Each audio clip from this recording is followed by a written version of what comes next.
Okay, so we've been talking. It's kind of been talking about Donovan's trilogy. So okay, so tell me what can you tell me about? So you can see, so you're definitely doing a trilogy because I already have it in my head. So I have to give him his life. So you have to see what made him. You have to see his father. You have to meet his family. You have to see the fire. You have to see what, and you'll meet Sadie. So you'll get to see all those things that made him. And then the middle book, I'm still conceptualizing, figuring out, because I have to do a span of time. So it's going to, like, unlike the breathing series is going to, it was very short, it's like 6 or 7 months usually in each of them. Out of Breath was a year, but it really wasn't, because I skipped at the end, but it was it started in, if you want to look at it, New Year's and to the 4th of July, yeah. So it was 7 months. So that's how all the books are pretty much like 7 months long. His, I have to give you years. So I don't know how to write that yet. Yeah, and he's going to be in prison. So I mean, right. Yeah. So and then so the middle book, I want to have an overlap with Barely Breathing in California too. So I need to give you all of that. So I have an idea of how I'm going to do it. So that's what I'm trying to do. So with Jonathan's middle book, I want to come up with something that hasn't a different experience for you. I have to figure out how to do it yet, so I'm thinking. I have thoughts. And then his third book is after. So he has to go to prison, so we can see what's going to happen to his life. And just give you a conclusion for him.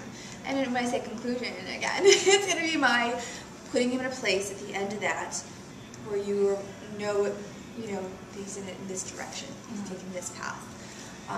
There's not so, ties things up enough so that you feel everything's been dealt with, but it may not be wedding bells and a baby and all that. So it's going to be a place in his life that I'm like, here you are, I'm dropping you off. I feel comfortable letting you go now.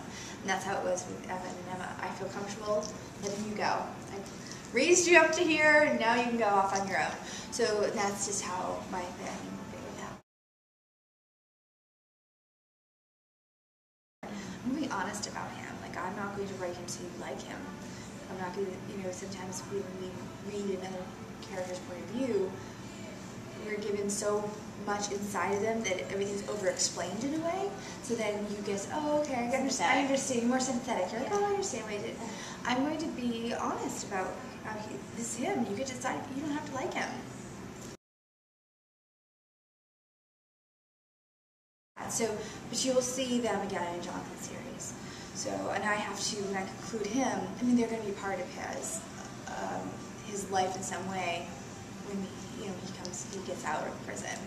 So you're going to see hints, like you'll see where they are.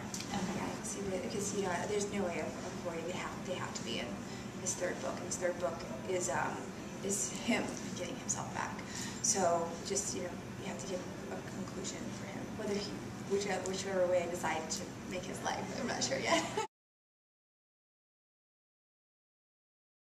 But I think it's just writing them all together.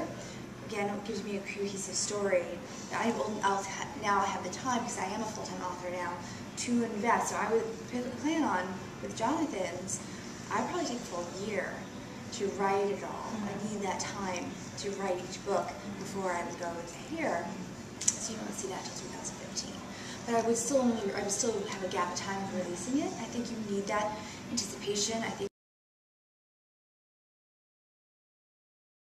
I'm still talking with my agent. I'm still talking to publishers. But everyone is waiting. It really is. They can't do anything until there's a product, unless they have a manuscript. Yeah. So they're waiting for that, and then we'll see where it goes. What basket it fits better in. Because there are hybrid authors out there now that do the independent publish and do published. Sylvia Day is a great success of that. She does that all the time. She does some indie and some published. So I'm not sure. We'll have to figure it out, see what makes the most sense. I'm not opposed to being independently published again. No, I think I have a really great fan base. My fans are passionate, and I think I've earned their respect enough that they'll want to read what I have to do next.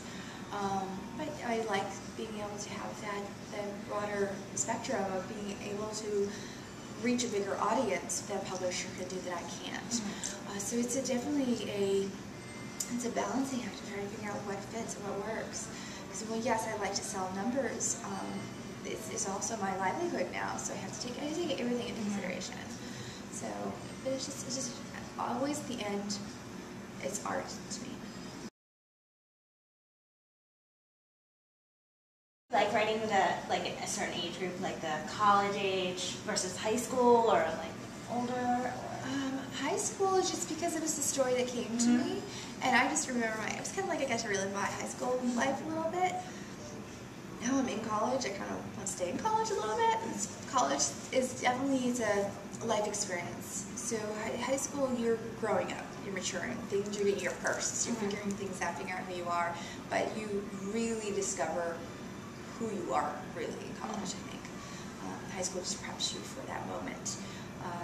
You just have to take out the train wheels now, and you're pushed down that street and go for it. You're on your own. See what you can make it. See what you do. See what you can make of yourself. You're still being held accountable by other people in high school, your teachers and parents and things.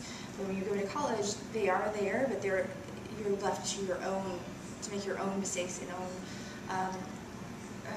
fix your own problems on your own a lot more. So I like college right now.